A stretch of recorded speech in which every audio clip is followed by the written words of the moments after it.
В Ингушетии организованные преступные группировки вольготно чувствуют себя и держат в страхе бизнесменов и простых граждан. Лидеры ОПГ крышуют нефтяной бизнес, автозаправки, лекарственный рынок, торговые центры. Представители криминальных структур региона воруют миллионы на госконтрактах и обналичивают бюджетные деньги в карманных фирмах-помойках. Наша съемочная группа выехала в Ингушетию и провела собственное расследование. Большой репортаж Виталия Кармазина.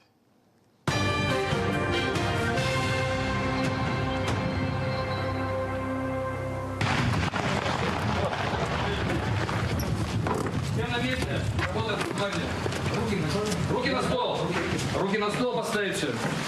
Бойцы Росгвардии блокируют помещение. По оперативным данным, на этой заправке в Ингушетии нелегально торгуют газом. Только что оператор станции заправил вот эту «Тойоту».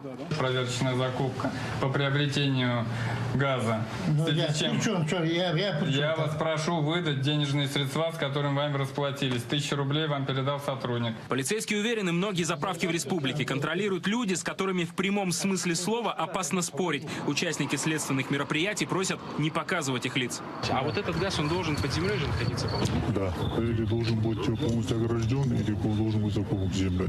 Это специальная выездная проверка Главного управления экономической безопасности и противодействия коррупции Министерства внутренних дел России. Сотрудниками МВД России совместно с территориальными подразделениями экономической безопасности и противодействия коррупции проведены оперативно-профилактические мероприятия, в результате которых выявлены ряд нарушений пожарной и промышленной безопасности. Вдоль дорог десятки таких опасных мини-заправок. Одна или две колонки и огромная емкость с топливом у всех на виду. Вот на таком импровизированном кресле сидит оператор заправки и ждет, когда подъедет автомобиль, чтобы накачать баллоны газом. Они работают без лицензии, не платят налоги, хранят топливо опасным способом, незаконно заправляют бытовые баллоны. Когда приходит полиция, устраивают скандал. Почему вы газ продавали? Я не продавал газ. Как не продавали? Вот так не продавал. Как не продавали? Вот так не продавал. Ну как все зафиксировано, вы не продавали? Что, детский сад, что ли? Я убери камеру. Ничего не уберу. Пошел. Торговцы не боятся никого. Рядом силовая поддержка. Эти люди в любой момент готовы оказать сопротивление. Можно? Руслан. Без спроса можно завалить отсюда? Куда без спроса? Сюда. А почему нет здесь проверочной закупки? Я опять спрашиваю, можно или нет? А что?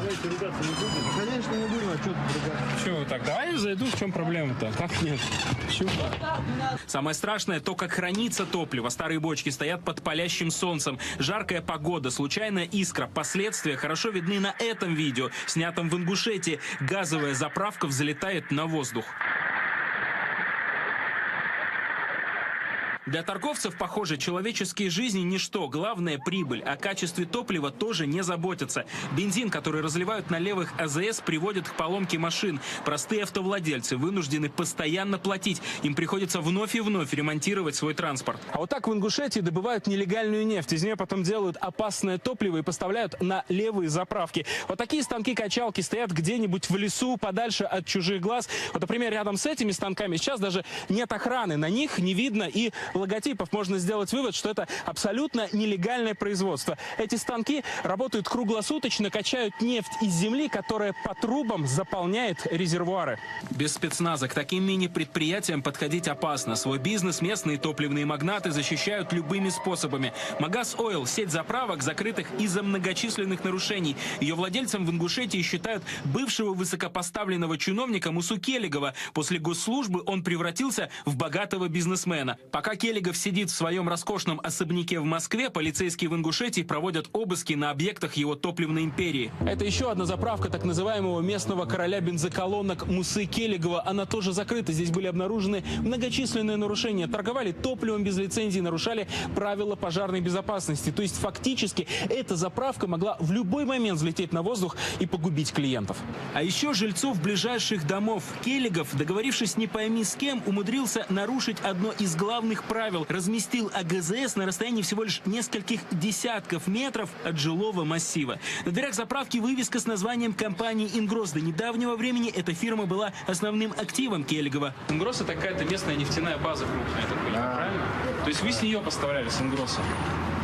Не знаю я же не знаю. У вас написано «Ингросс» вот здесь. А вот и сама база «Ингросс». 6 топливных хранилищ, собственный железнодорожный узел. Огромный объект приносил миллионную прибыль и не раз становился причиной скандалов. Эту базу «Ингросс» закрывали несколько раз. Последнее постановление суда датируется февралем 2018 года. В нем значилось, я зачитаю, что Муса Келигов не оформил необходимую лицензию, не осуществлял производственный контроль промышленной безопасности, не заключил договор с аварийно-спасательными службами и даже не думал о своих сотрудниках. Они не были застрахованы. Судя по материалам проверок, владелец базы не позаботился о том, чтобы обеспечить простым работникам безопасные условия труда. По некоторым данным, на предприятии не соблюдался ни один из пунктов технических требований. После официального закрытия базы оперативники увидели, как работники переливали топливо из цистерн железнодорожного состава прямо в баки грузовиков. Бензин, скорее всего, разошелся по заправкам Келигова. Одна из АЗС стоит как раз рядом с базой «Ингросс». Сейчас тоже закрыта из-за нарушений. А кто владелец? Владелец Аслан. Аслан? Понятно. А как фамилия у него? Келигов. Результатом проведенных мероприятий Следственный орган Следственного комитета возбуждено уголовное дело по части 1 статьи 238 в отношении Келигова, который является собственником, а также должностным лицом газозаправочных станций. В настоящее время ведет следствие. Муса Келигов чем-то похож на выходца из соседней республики, бывшего сенатора Рауфа Арашукова, арестованного за убийство и кражу топлива. Та же любовь к роскоши. Вот свадьба Арашуковых. А вот Келиговых, говорят, на торжество потратили $10 миллионов. И у Арашукова, и у Келигова топливный бизнес, у обоих сенаторские амбиции. Если один сумел занять высокий пост, то второму это не удалось, не прошел согласование. Но, как и Арашуков и Келигов, расставил близких людей на ключевые посты своей топливной империи. Вот как до недавнего времени примерно выглядела структура семейного бизнеса. Основные направления деятельности курировали близкие родственники Мусы Келигова. Кто-то отвечал за добычу нефти, кто-то за переработку топлива. Были также ответственные за заправки, строительный бизнес и даже охранное предприятие. Бизнесмен вкладывал деньги и в другие объекты. По некоторым данным, контролировал торговый центр «Так» в Назране. Прокуратура закрыла объект из-за несоблюдения требований пожарной безопасности. К чему приводят эти нарушения, вся страна знает на страшном примере кемеровской зимней вишни, где в марте прошлого года погибли 60 человек. Владельцы центра «Так», сколачивая миллионы на аренде помещений, похоже, не особо вкладывались в безопасность посетителей. Судя по документам, здание было оформлено и продано как жилой дом, но после каким-то образом превратилось в торговый центр. Оскандалился и еще один проект, к которому якобы были причастны люди Мусы Келигова. Речь о компании «Вокруг света». Эта фирма долгие годы занималась организацией паломничества мусульман в Мекку. Каждый мусульманин должен один раз хотя бы в жизни, один раз поехать и делать хадж. Поэтому все мусульмане должны соблюдать. Мусульманин очищается от всех грехов, когда поедешь в хадж, там совершишь все ритуалы. Хадж стоит недешево, в среднем $3000 на человека. Компании по организации поездок имеют хороший доход. По данным МВД, фирма «Вокруг света» не заплатила налогов на 22 миллиона рублей. Да еще и фактически обманывала паломников. Как пишут СМИ, не без помощи местного муфтия Исы Хамхоева. Договор с паломниками заключала аккредитованная турфирма ООО «Вокруг света», владельцами которой являются сотрудники муфтията. Фактически вся работа проводилась с участием Духовного центра мусульман Республики Муфтията. Оплата паломниками производилась наличными, при этом никакие финансовые документы не оформлялись и не велась налоговая отчетность указанной фирмой. Против компании возбудили уголовное дело. Глава муфтията Иса Хамхоев все отрицал. Вот он горячо уверяет своих соотечественников, что обвинения сфабрикованы. Но несмотря на пламенные речи, позже, по нашим данным, деньги все же были возвращены государству. Наверное, бизнесом занимается человек. Бизнес разный бывает. Ну, прикрывая за исламом, короче, если он занимается таким делом, это вообще харам, который отвечает за хадж, муфти.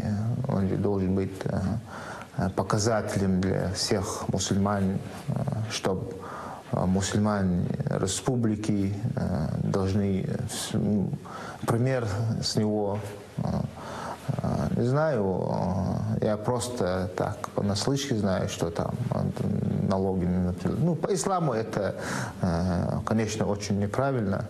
Даже простой мусульманин не должен быть так, не должен вот так поступить. Простой, тем более муфтий.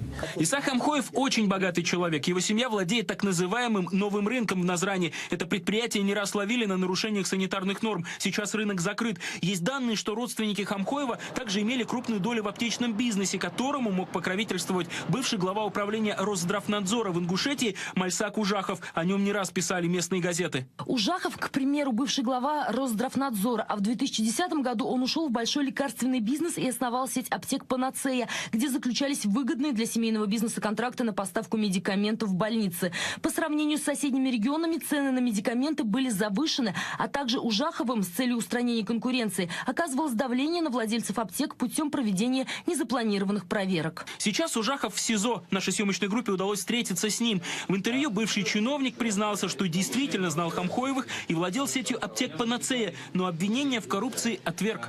Еще тогда, когда я был руководителем Росздравнадзора, по-моему, там мои родственники работали, сыновья работали. Я им сказал: прекратите деятельность, иначе все равно они не перестанут, будут постоянно меня упрекать.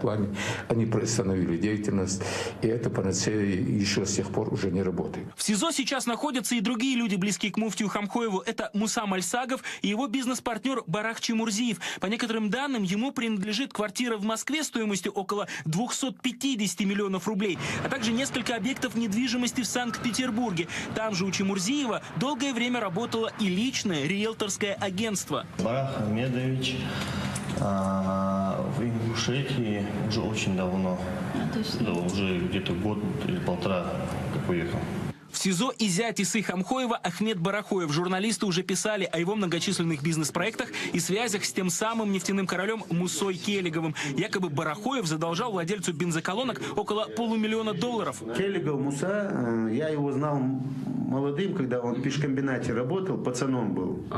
Вот, ну, скажем, 93-го года я его в глаза не видел.